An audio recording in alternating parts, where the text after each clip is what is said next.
Welcome to the part 2 of the 250th anniversary of Winston-Salem. We'll drag our sister city in on this.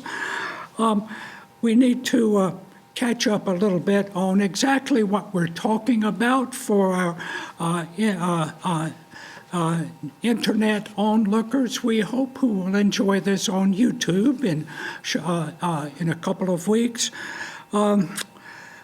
We recall that the Moravian Church had a sweetheart deal with the last remaining Lord Proprietor of the Carolina colonies, John Carteret, the Earl of Granville, to purchase 100,000 acres of land. We explored North Carolina colony in 1752-53, and that nice black blob right there is almost exactly the 100,000 acres of land that we purchased.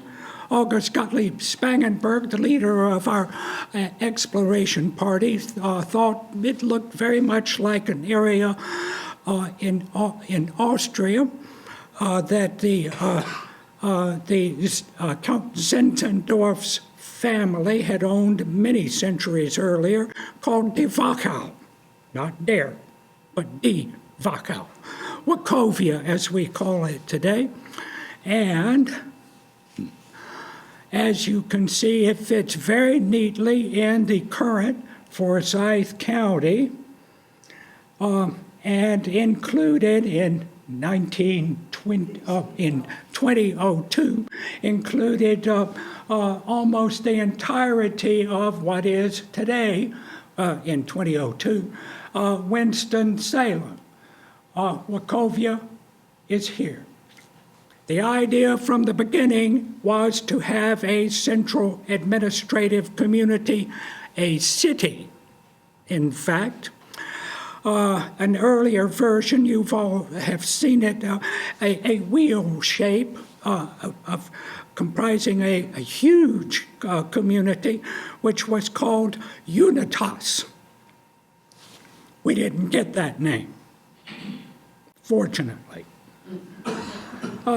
Here is a closer look at where Salem, where we finally placed Salem with the approval of our Savior, the Lord, by drawing the lot on February 14th, 1765, after suggestions of numerous sites in the center of Wachovia.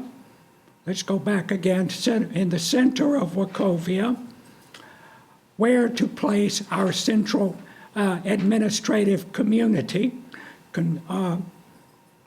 And here on a map of a 1766 map by August Gottlieb Spangenberg, you can see he has labeled it Salem, south of the Annaberg, the height of Winston, you might say.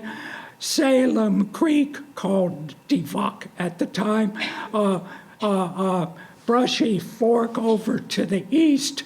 On the west side, Peters Creek, the Spangenbach, Silas Creek, and Delaire is Little Creek back behind Thruway Shopping Center right there.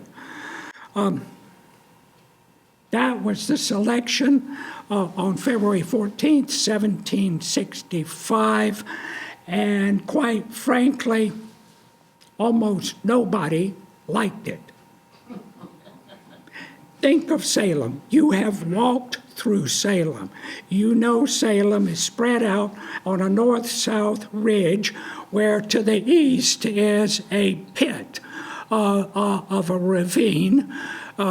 A century or a couple of centuries later, one of our finest citizens, Henry Bonson, dammed it up, created a nice pond down there, put Amazon lily pads out there. On the west side, we have a nice slope and then a high ridge once again. It is not a convenient place to get to. Edward Rontaler commented on it on that numerous times in his memorabilia, that it was a difficult place to get to. About the only two I know who were absolutely positively certain that this was where Salem should be were, well, Frederick William Marshall, our Unity administrator, and the Lord himself, who declared in the drawing of the lot that Salem should be placed here. The only two that I can find. Now, Frederick William Marshall was appointed from Europe to be our economist, business manager for the Unity, the Moravian Church as a whole, and also administrator for the local communities of Bethabara and Bethania at the time, and other communities too, country congregations, Friedland, Friedberg, and Hope eventually. Frederick William Marshall, well, there's his gravestone in our God's Acre.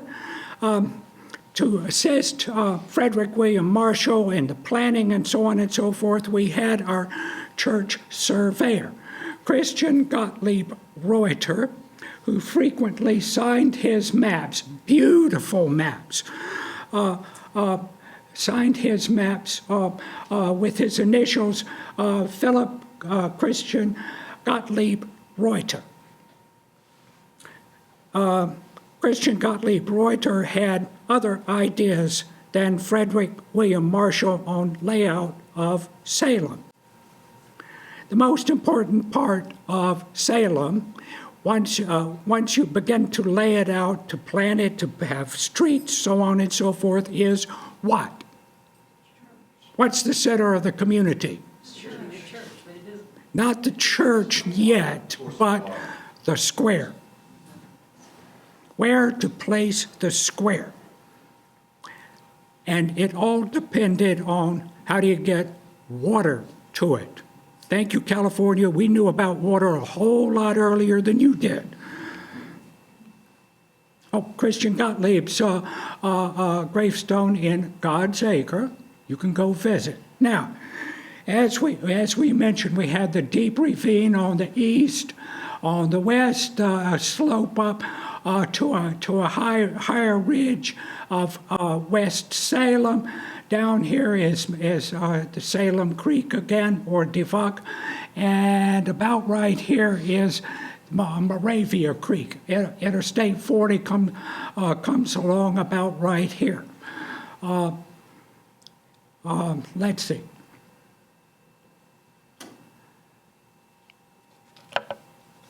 The site for Salem was selected February 14, 1765.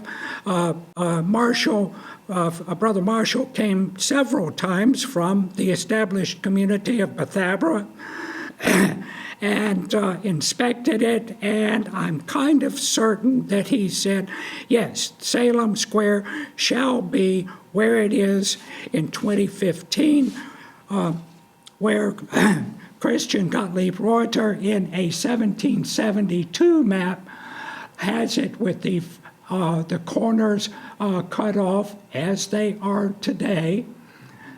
But Christian Gottlieb Reuter, after his inspecting it several times, after the selection on February 14th, February 20th, Frederick William Marshall departed for Bethlehem, Pennsylvania, and that left Christian Gottlieb Reuter more or less in charge of where to place things. It took a while, but October the 3rd of 1765, with Marshall well away from Salem in North Carolina, Christian Gottlieb Reuter and company began examining the ridge, and they preferred the higher location as being further from the bottom of Salem Creek, the higher location. where the second boys' school is now. Cedarhurst is today the administration building, as it was called for many years. That's the doctor's house, as it is being called once again. And so we have the idea that there's one problem with this. There is as it's called in the record, a nice hump up here at the top of the ridge. This is Bank Street. And Bank Street is not named for the bank building that was down here. It was the embankment sloping down. It is a higher ridge, this proposed second square. But they got the notion that that's the way it might be. Now, that's still in 1765. We come up to the important date for Part 2 of the founding of Salem. The beginning of construction in Salem with the first house, or first cabin, as some of our historians have put it. The first house was indeed a little cabin.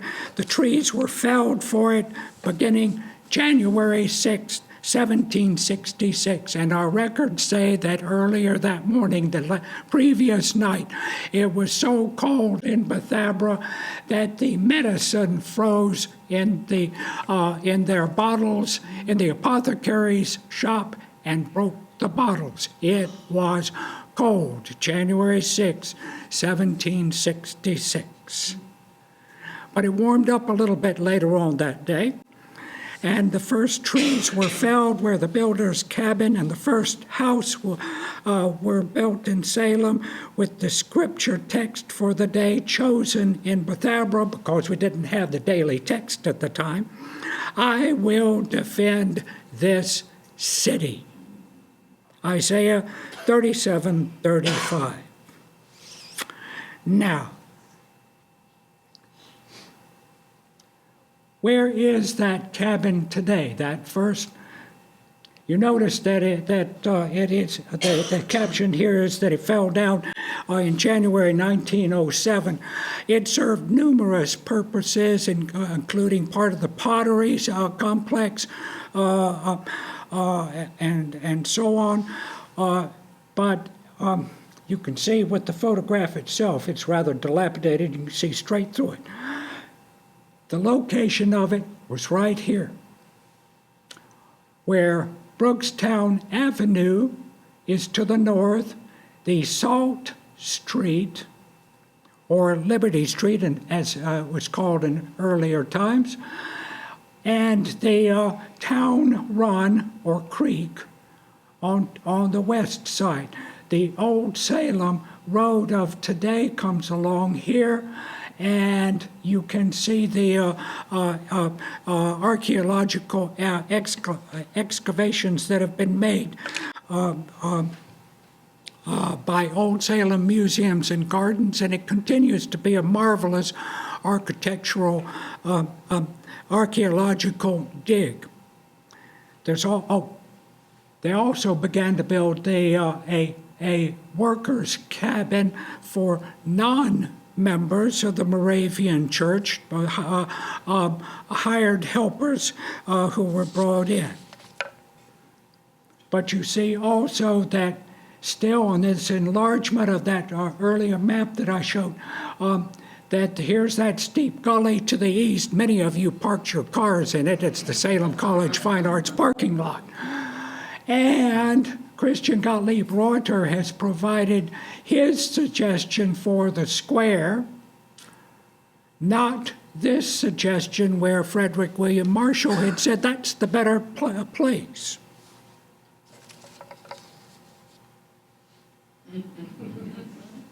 I said there was no one was happy with it, and that includes a herd of 75 pigs that were brought to the new town. Peter Stoltz was in charge. to keep them there. Food for them had given out in Bethabara, and the fields and meadows were ruined by their rooting around in them, so shipped them down to Salem. That's a good place for them. But on the 15th and 16th of 1766, they all headed off, hightailing it back to their home, Bethabara, for they found the ground so hard they could not find roots or root out roots to dig and eat. Boy, not even the pigs liked Salem. It's just... Now, I called this Salem. I shouldn't have called it Salem. I should have called it the New Town, because we don't have a name for Salem yet. That came with the arrival of the first colony of Moravians who arrived at Charleston, South Carolina, and came up, arriving on January 30th, 1766. A very important day. I need to read the diary account of it, that in the afternoon the elders' conference met, and Brother Edfine, John Edfine, Frederick William Marshall's assistant when he was not here, communicated important letters from which the European colony had brought from the directing board and Vorsteher Collegium, meaning business, treasurer's office of the Moravian Church in Europe.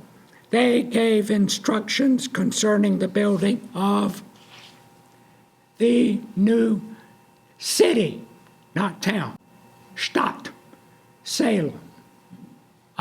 We finally had a name for our community. We didn't know about it until then. And they also, for doubters, for those in Bethabara who did not particularly want to pick up and move from their established community 10 miles south down to a tiny community sitting on a ridge, not yet, only the builder's cabin being built as a log cabin.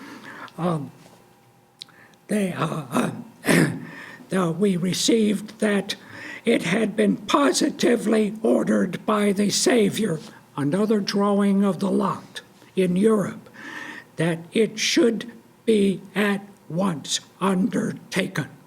No more doubts about Salem. With that, quite frankly, we started work in earnest. On February 19th, Salem received its first permanent residents. They had intended to leave it a week beforehand, but a snowstorm kept them up in Bethabara. Wednesday, February 19th, 8 men moved to Salem to remain there for a time and make a real beginning and building. They were George Holder, Steiner, Ziegler, Melchior Rasp, Pedersen, Pretzel, Jans Schmidt, and Burkhead. On the way to Salem, they shot 2 deer. We were still out in the wilderness here in 200 miles from the North Carolina coast. The next morning, though, Brethren Etvine, Groff, Reuter, and Lesch went to Salem, and they began tinkering again with the square. They had a preliminary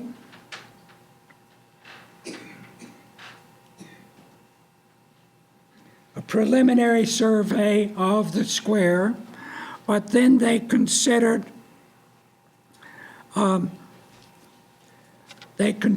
once again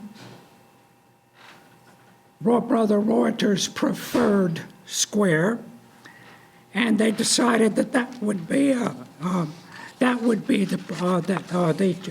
square for Salem, not the one where it is today. And so building in Salem, construction of the first permanent residence, first house, reconstructed by Old Salem Museums and Gardens. This is the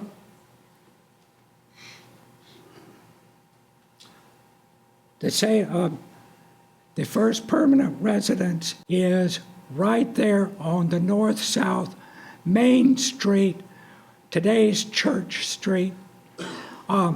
Reuter's preferred square and the first permanent residence.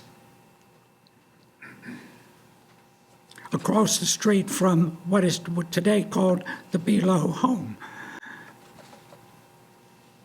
Well, that's nice, but with moving the square around and Frederick William Marshall soon to come back, how permanent is that decision to have the square just to the north of today's Salem Square?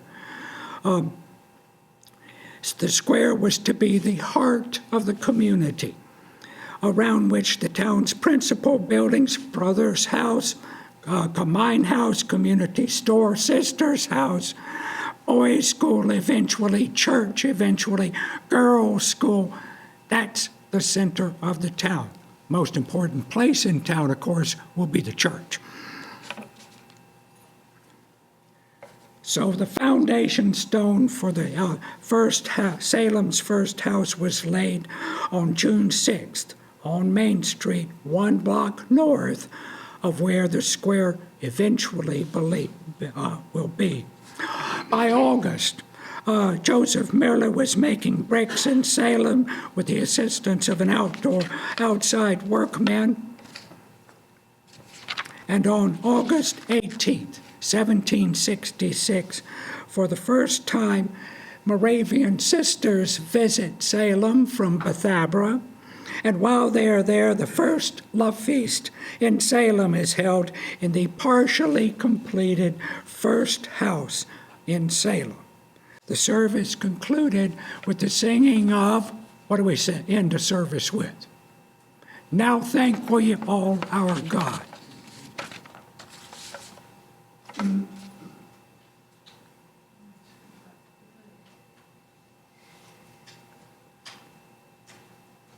Now, October 10th, the first house is far enough along that Brother Gottfried Pretzel set up his loom in that house.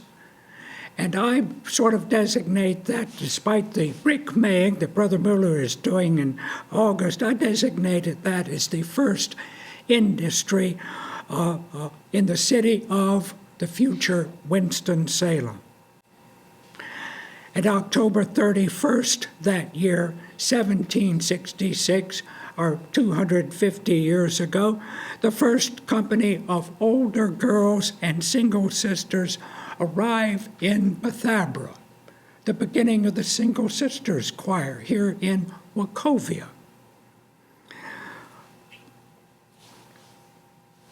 Oh, that walk is a 500-mile walk, and I'm hoping Salem College will commemorate that, since their first teachers, many of them, were, of course, from the Single Sisters Choir of Salem. Now, we've sort of left Salem half done. You can't start the Brothers' House. Those were the 8 single brethren who moved on February 19th, 1766 from Bethabara to be the first permanent settlers of Salem. The square is still up in the air until Frederick William Marshall finally gets back to Salem on February 14th, 3 years after the selection of Salem, February 14th, 1768. He brought his wife this time, Elizabeth Hedvig Marshall. They intend to stay and make sure the square is put in the proper place and not wander off again. The exact location had been left to Brother Marshall to decide, and after several conferences, and again running levels from the springs behind the West Ridge up there at West Salem, Spring Street in Winston. That's where we got our water from. Which were being considered as the future water supply. He recommended that the square be picked up and moved again. Thank you, Brother Reuter. And 7 lots further south to where it is today, where he had it to begin with, to the first location that had been considered, where the ground was somewhat more level. Remember, nobody drives up Bank Street, we hope. But when you walk up Bank Street, you know it is a big hump, as it's called in the diary. Somewhat more level, and the water could be brought to the houses on the upper side of that square, like the brother's house. The final decision was reached at a joint meeting April 18th, 1768 in Bethabara, with the Helfer Conference, the heads of family, and the master workmen, just about everybody rounded up, for Brother Marshall to say, that's where we are going to put it. With that decision, serious work on Salem could begin. We have our first residence, first house on Main Street. We had the builder's cabin, called very frequently first house, the log cabin up there just below Brookstown Avenue. But now the work began in earnest. August 30th, 1768, the foundation stone for the Single Brethren's house in Salem was laid. At north side of it, the south side is a later addition. It didn't take long to build it. Surprise, surprise. 1769, December 27th, the brother's house is consecrated in Salem. The brethren could move in there and say goodbye to the log cabin that they had occupied so long. After that, we had the beginning of the Gemeinde House. Tragot Baga moved in 1772 from Bethabara to open a community store in Salem. And then February 17th, 1772, the first Salem Tavern opened.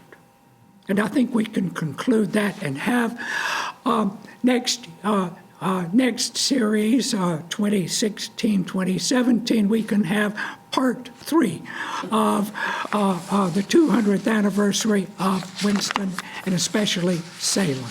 Thank you all very much. We showed maps, a few maps here. Next lunchtime lecture, we're going to show even more maps of Salem, and we have some real doozies to show to you. Thank you very much. Now, back then, did they have a German name for Main Street in those early years? Frankly, it was not called Main Street or Church Street or Salt Street officially. Frequently, they would say on the Main Street, and everybody knew exactly what that was. But the naming the streets of Salem and of necessity Winston was done by the Aufseher Collegium, known today as Central Board of Trustees of Salem Congregation, in 1857, I think it was, 57 or 58, where they pretty much decided what what the streets in Salem were to be. Up a ways, they had a North Street going east-west. North Street, Winston decided should be called First Street. That was the boundary between Salem and its younger sister, Winston. If you're interested, the Salem town lot that was carved out of Wachovia for the sustentation, to provide the ministers for farmland and the community for farmland to support itself. The northern boundary is 7th Street.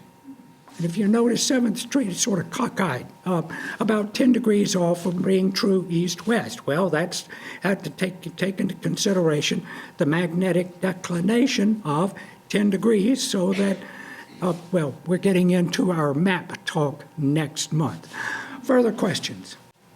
Yes, sir. Richard, I hear John. two things about the name Salem, that it's for peace, shalom, and also I've heard that it's a reference to For a New the Jerusalem. New Jerusalem. And Yes. Where did the archives come down on that? The answer is yes. The question was whether the emphasis on selecting the name Salem was for its Hebrew term of shalom or peace, or whether it was in reference to the New Testament, frequently in the New Testament of the New Jerusalem. And I think the brethren in Europe who selected the name had a very good idea of the dual definition. And so Salem can be looked at as our Salem in heaven, so to speak. Or we can consider it as, come to Salem and it's a beautiful, peaceful place, except all the photographers Sunday morning, why don't they come to church? Further questions? Thank you all. We hope to see you here January, 14th? 14th.